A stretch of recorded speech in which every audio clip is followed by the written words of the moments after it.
The fascinating thing about the runaway royals is they seem to symbolise, at least to me, a new morality, a worrying new morality. Harry and Meghan Markle didn't just run away from their duties as British royals. They have made an art form of presenting themselves as victims, despite living in a $20 million mansion, signing massive deals with Netflix and Spotify, which means that they can get massively well paid for seeming compassionate. Last week, Prince Harry did yet another media interview, complaining this time to comedian James Corden about his royal family, which had forced him to step down from his remaining duties because he was no longer in the country, and complaining too about the British press, which he has complained is too intrusive. It was never walking away. It was stepping back rather than stepping down. Right. It was a really difficult environment, as I think a lot of people saw. We all know what the British press can be like, and it was destroying my mental health. I was Really? like, this is toxic. Yeah. So I did what any husband and what any father would do, is like, I need to get my family out of here. And now Harry and Meghan, who claim to want more privacy, fled to the riches of Los Angeles to get it, have done an interview with Oprah Winfrey as well that will be run on Sunday. And there'll be more complaints to judge by the teaser.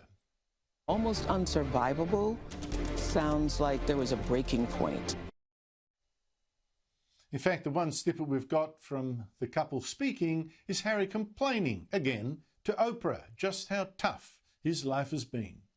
Just really relieved and happy to be sitting here talking to you with my wife by my side, because I can't begin to imagine what it must have been like for her going through this process by herself all those years ago, because it has been unbelievably tough for the two of us, but at least we had each other.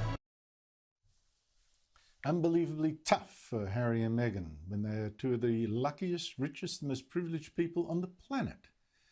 And meanwhile, more than 2 million other people have died of the coronavirus, for instance. Tens of millions have been thrown out of work when Harry's grandfather, Prince Philip, 99 years old, has been in hospital for weeks with the Queen wondering if he'll ever come home. I wonder what happened to counting your blessings, or at least keeping that stiff upper lip. Joining me is psychologist Clare Rowe. Clare, I'm sorry to sound so damning, and thank you for coming on the show. I'm not a psychologist, I'm not a psychiatrist, but with Harry and Meghan, are we seeing just two people who represent this new kind of morality of the times where victims rule, they're just playing along to that kind of vibe, or are they some kind of narcissists? Yeah, thanks, Andrew. Look, do they have narcissistic traits in them? Possibly. I have to say I don't know. I haven't assessed them. All I can say is in my knowledge of narcissistic traits and trying to weigh up that with some of the behaviours. They certainly could be viewed as this young, self-entitled, self-obsessed couple. Others will view them as opinionated, fearless, and a couple that are just trying to find their way and their freedom. So it depends what lens you look at it through. But certainly I think more and more there's this element that they will constantly need the approval, and that's borne out through these multiple interviews, and that certainly is a concerning trait. I think this couple, look, it's kind of almost this ticking time bomb. When I first saw Meghan enter the royal family, I had two thoughts, like many other people. That was, she's the best thing for the royal family, and she won't last 5 minutes, because and ever since then it was kind of on this path to destruction. But look, I wouldn't have been surprised 12 months ago if they had abdicated, and then that was an option. It wouldn't have been the first abdication of the royal family, and the Queen's uncle did that, but that involved writing a letter and leaving the country within a couple of days, and really not being heard from again, and living his days out with his wife because he wanted that life. And I think there was incredible public support worldwide for Harry. We remember that little 12-year-old walking behind that little boy walking behind that coffin.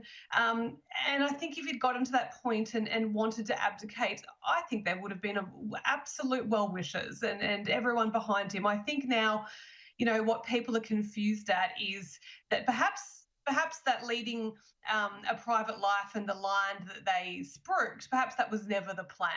And perhaps they then were just had this all lined up to be leveraged to now be actually bigger than they ever were going to be, and independently more wealthy than they ever were going to be. And so to sit now in front of Oprah and comedians and whinge is going to rub people off, up the wrong way. And I think also importantly, and my concern is that they won't have a lot of insight into why they've rubbed people up the wrong way. And that is also probably a concern. But this is the thing. This is exactly the thing. Absolutely. I mean, you mentioned abdication, right? If they'd done that, but it seemed to me they wanted to be royal and to profit off it without actually doing the job full time. And they wanted to escape all this terrible invasion of privacy, but they actually wanted to sell it to more compliant media.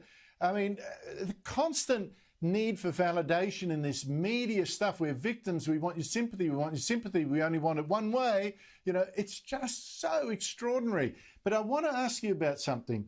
In that clip I showed, once again, the clinging of hands, the touching each other, the photo they put when they announced the pregnancy, it's all touchy, touchy, touchy. Meghan Markle is being blamed for taking Harry away. She distanced herself from her own family. Now she and Harry are distancing from his family. They make all this show of public affection, very clingy.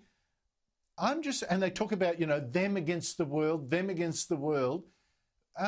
What sort of relationship is that? It makes my skin crawl, to be honest.